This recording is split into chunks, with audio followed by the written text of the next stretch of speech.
iPhone 17, the Pro and Pro Max, and the iPhone Air are now available for pre-order. But which one is actually worth it? Like, which one should you actually get? I'm going to break down in detail all the details about which one is the best one for you to choose. So let's go ahead and figure that out in this video with the 17 Pro Max. So you can see here we're on the Apple Store application. You do have three different colors: silver, cosmic orange, and deep blue. And this thing starts at $11.99 for the 6.9-inch display. Now, I had the 16 Pro Max last year, and I covered it multiple times here. And what you're going to see is they do have very nice and thin bezels for this phone. It's going to carry over to the iPhone 17 Pro Max. There are going to be several people that this phone is going to be very, very good for, this iPhone 17 Pro Max. So let's go ahead and look at the AR version of this, and we'll kind of go see and take a look at this right here. So let me talk about the very first one, and that is if you're coming from something like an iPhone 11 Pro Max, 12 Pro Max, 13 Pro Max, this larger iPhone is going to be good in pretty much every way.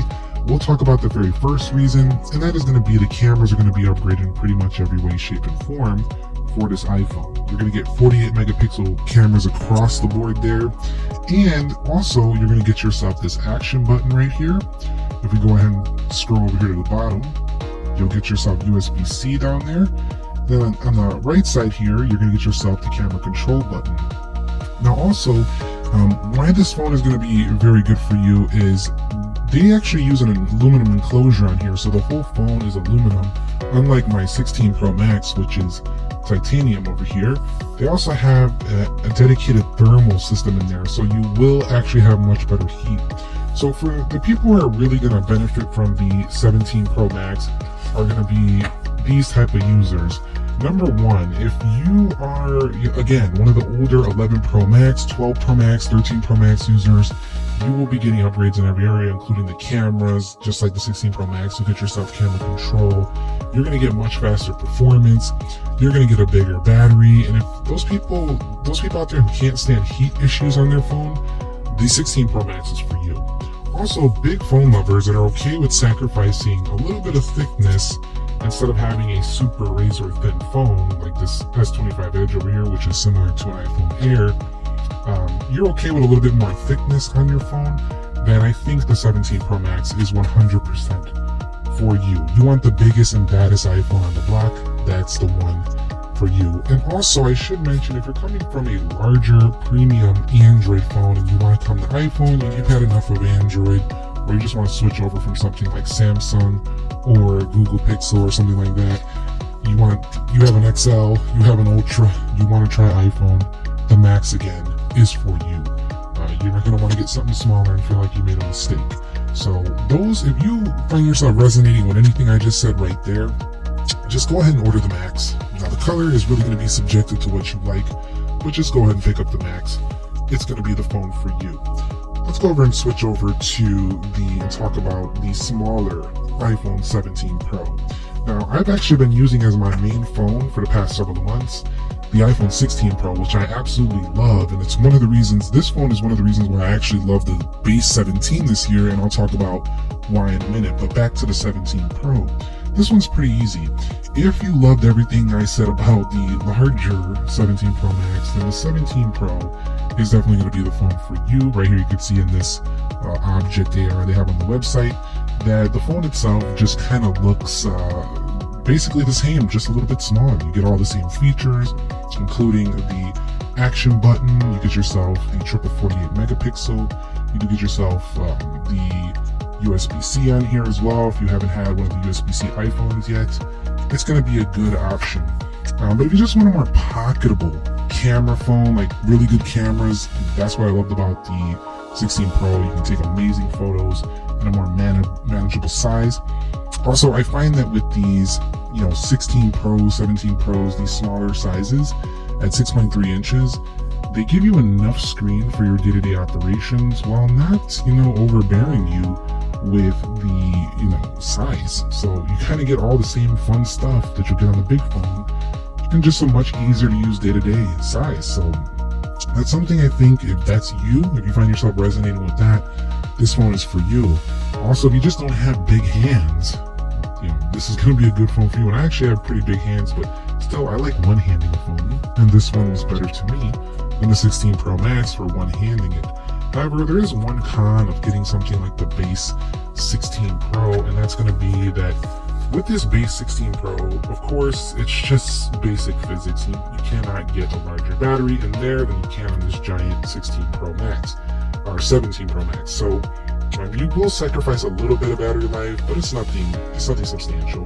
What you will do is you're going to pay less money. You're going to pay $100 less, and while this phone is the same price, it's not the same starting price because they ditched the 128 gigs. So you actually are going to pay $100 more than last year to get the cheapest version of the 17 Pro at $1099. But it's not that much. And by the way, you probably need 256 gig. It's 2025, 128 gigs. Just feels rather small. And when it comes to the actual colors, again, that's personal preference. I personally like the silver and the orange.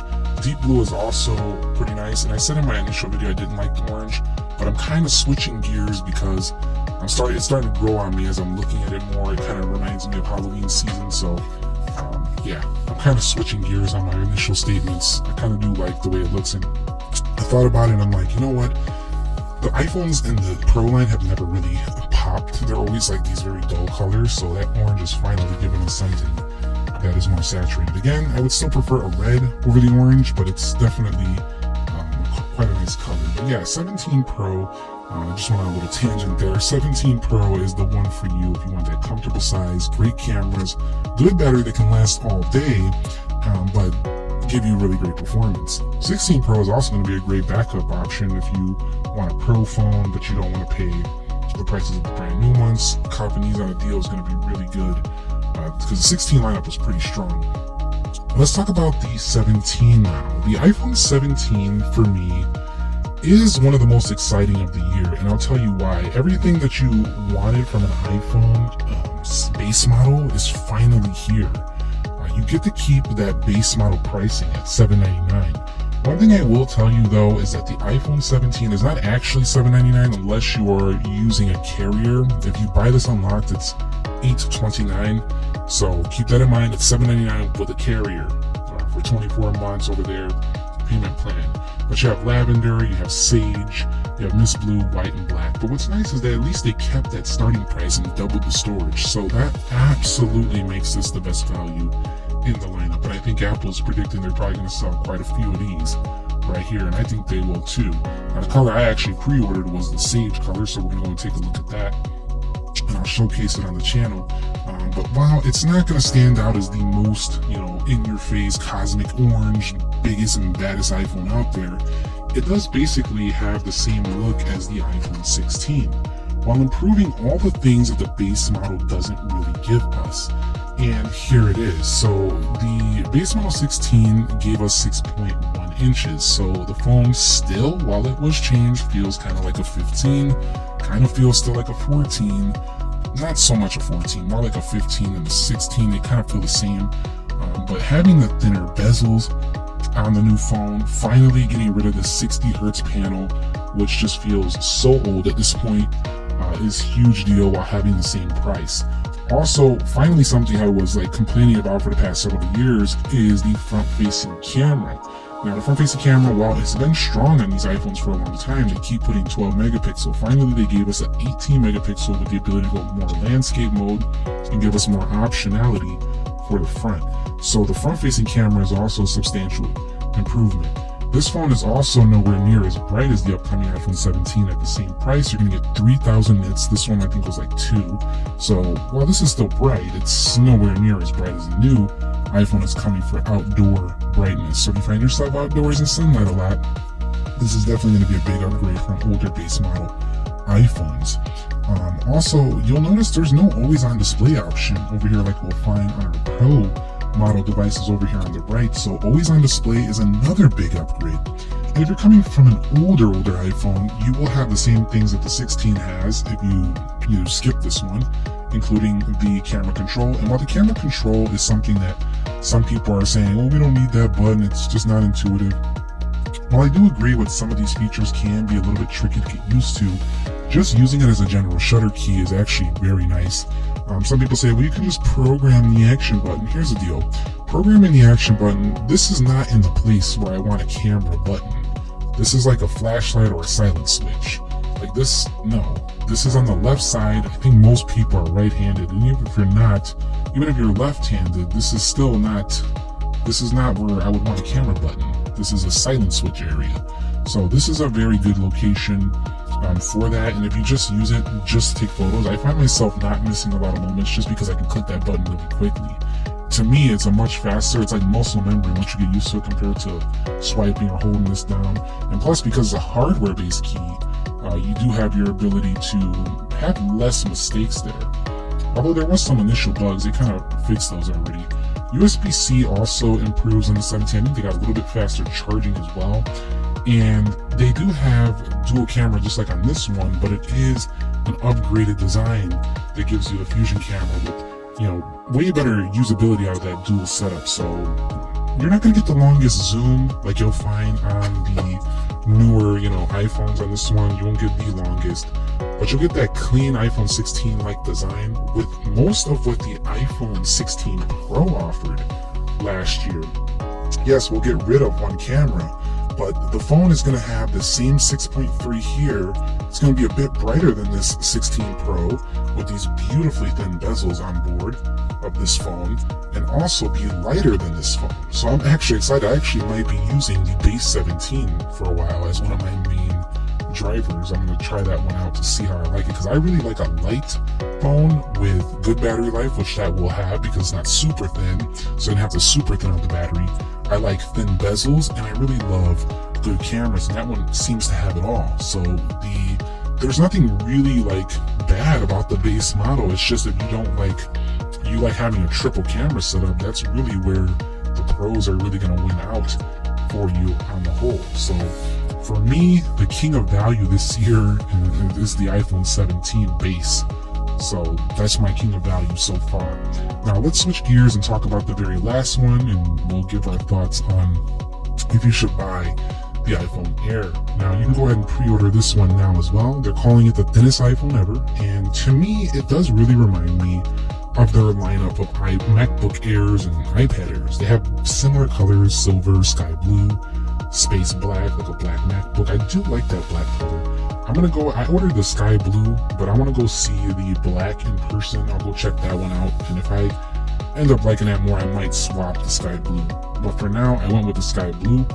But here's the deal with the iPhone Air. This one is a pretty different iPhone. You are going to have a pretty big camera area that's called this plateau over here. This is definitely going to stick off the body a bit, but you probably are going to put this in an Apple bumper case.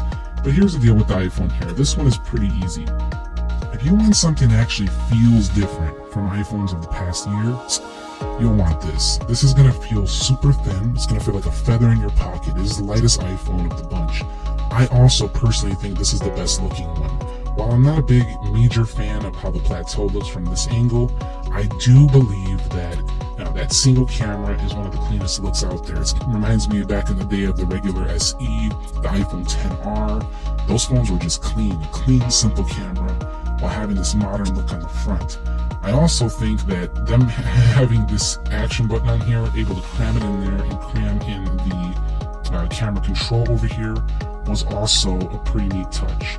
Now, personally, like, I ordered the $9.99 one, but you can get this thing all the way up to $13.99 for a 1 TV model. But here's the deal. The iPhone Air is going to be for those people who are okay with a little bit less battery life compared to a Max, but they want something super thin. Now, I also bought the Galaxy S25 Edge earlier this year, which is the main competitor to that phone. Samsung got theirs out first, and it's slightly thicker. It's like a 0.1 millimeters thicker. It's almost exactly the same thinness though. And let me tell you, I've been blown away with this like thin factor of these type of phones. They feel super light, but also large to hold. So if you wanted like a large phone, but you want it in a thin and light, manageable size, the iPhone Air is going to be for you.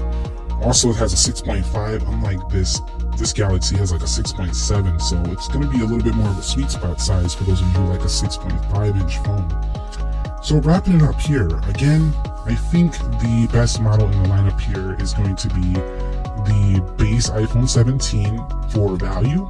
17 Pro is really good for those of you who are going to use the Pro stuff. You need the best gaming, the best thermals, and the Air is definitely for those of you who want something different. So if you find yourself bored with iPhones, but you're still staying with iPhone, try the Air. I think you'll be happy. If you find yourself holding on to your base 12, 13 for all these years, you skip the 15, you skip the 16, and you're like, come on, Apple, give me my promotion, give me a good value on that cheaper iPhone. Get yourself to 17. So yeah, that's going to wrap it up here for me. I think this should have helped you kind of make a decision which one you resonated with the most here. So let me know if it did help you make that decision. If you already ordered your iPhone 17s, let's discuss them down below. I will be covering them when they arrive, just like you. I have to order them and wait for them. That's why we used the application to talk about it in these phones here. So stay tuned for that. I'll be covering all of them. It gets kicked off starting on September 19th. So be subscribed.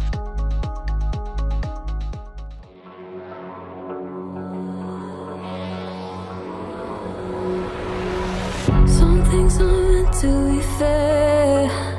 I know you left me down and out, and now the weather is red. Got that hit on your head.